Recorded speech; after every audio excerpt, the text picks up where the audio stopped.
Welcome back to the channel. Today's video is going to be a how-to on how to play Disney's Villainous. For the video today, we actually had a lot of comments on some of our social media, and we wanted to show some more of the how-to on how to play this game. It's going to be very enjoyable, and I can't wait to show it to you guys. Please like and subscribe. Alright, so whenever you unbox this game, there are going to be, for this particular expansion, there are 3 characters. There is the Evil Queen, Dr. Facilier, and Hades. So I'm going to show you the components that you're going to need to go ahead and utilize for whenever you are playing your turn. You will need your villain guide, the villain deck, a reference card that is 2-sided. The first side is going to have these symbols that are going to be on the villain board. And then the back is going to be the villain objectives. That way, if you are playing with villains within the same box, you can go ahead and kind of see what their objective is to try to go ahead and prevent them from winning in mainly use fate tokens, which is this right here, to go ahead and try to sabotage them so that way they cannot win and that you win instead. You also will get a fate deck, aka the hero deck. So this is going to be only used if your character is fated. You will also get your villain board, and it'll also tell you your character objective here in the bottom left-hand corner. So for Hades, he needs to go ahead and start his turn with 3 Titans on Mount Olympus. So let's go ahead and open up his board and kind of see what we're looking at. So this is considered to be Hades' realm. Only Hades can go ahead and play cards down here on the bottom. Any hero cards or fate cards that get played against him will get played on the top. Now, each location in his particular realm is unlocked. If we're playing as a different character, for example, like the Evil Queen, which I will be showing you how to play as her, she has a locked token on her far right space. Each location has a total of 4 different symbols that can be played in any order.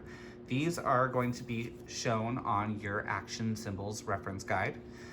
You can go ahead and move to any location at the beginning of each turn and take any number of actions at that specific location. So for example, with Hades, I don't have his character token, but here's the Evil Queen, so you also have this character token. You will go ahead and move to whatever location you want. So for example, if I move to the gardens, I can collect 3 power, play 2 cards, and discard cards. Now, you can only play cards if you have the appropriate number of power, which you will gain by moving from location to location. If you do not have the specified amount of power that is going to be listed on the villain card, you have to go ahead and wait to play that until you have the appropriate amount. Now I'm going to go ahead and show you what the board is going to look like once it gets all set up with the Evil Queen. Right, now that I have my board all set up with the items that are needed, so I have my villain deck, my fate deck, which is off to my right hand side, my character token, my character board, and my lock token. As I said before, not every single character that is in the Villainous game has a lock token. This particular character does. So in order for me to go ahead and unlock this particular location, I have to go ahead and go through my villain deck to find 4 different items or ingredients to go ahead and brew the poison to go ahead and use for the poison apple for Snow White. Those ingredients, which are specified on the bottom of the villain cards, are Scream of Fright, Mummy's Dust, Black of Night, and Old Hag's Cackle. Now, each one of these cards are going to be located in your villain deck. Sometimes there are multiple of them, but you only need to go ahead and play 1 to go ahead and unlock your locked space. You need 1 of each.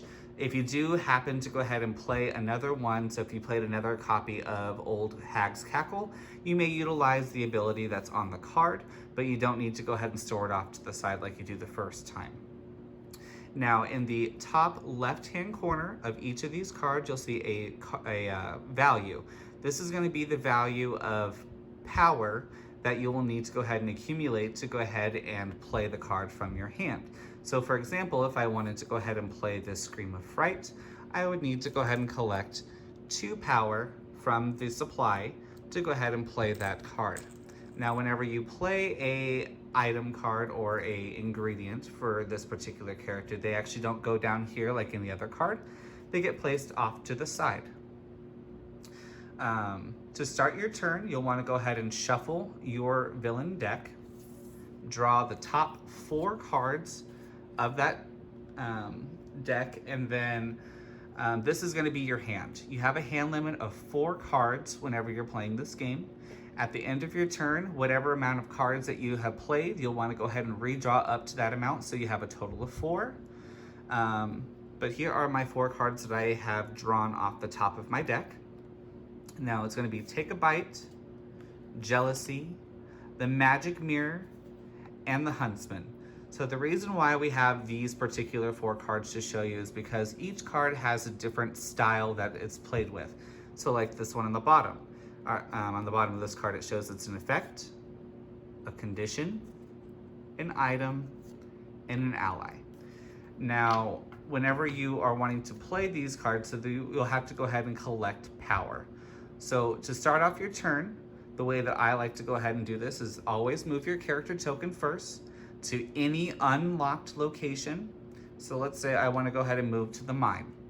Now I have 4 different actions I can go ahead and take on my turn. The first action I always like to do is draw my amount of power. So in this case, there's 3. And then I can play 2 cards, and then I can also activate a card. So based off the cards that I have in my hand, I don't want to play the Take a Bite yet, just because it's actually only going to be used whenever I'm ready to defeat a hero, which would be drawn from the hero card deck, which this one is a hero, it's Snow White, which is what you want. So since I don't have anything right now, I really want to go ahead and just kind of build up my power and also play cards as I see fit. Whenever you play a card, for example, if I wanted to go ahead and play the Huntsman, I do not have to play it at my current location. I can go ahead and play him at any unlocked location here on the bottom. So let's say I want to go ahead and play him here at the woods. He'd just be right here on the bottom. Take my 1 power that it costs to go ahead and play him and put that back in the pile. If I did not have any other cards that I could play at this time, I would go ahead and draw a card to signify that my turn is done, allowing the next person to go ahead and play their turn accordingly. This game consists of rounds of taking turns until you're able to go ahead and reach your objective of either, for example, for Snow White, being defeated, or if you're playing as Hades, having 3 Titans at Mount Olympus. I'm going to move on to the Fate token portion. So on the character board, there's going to be a little symbol that is a cloud with a lightning bolt. That is considered to be the Fate symbol. If you or an opponent are on a Fate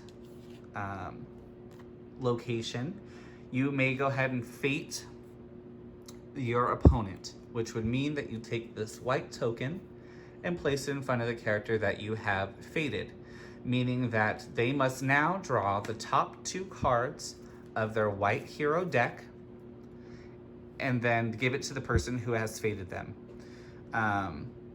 That character now gets to go ahead and choose out of the 2 cards which one they would like to go ahead and play, which one they like to go ahead and get rid of, and where they want to go ahead and place that card.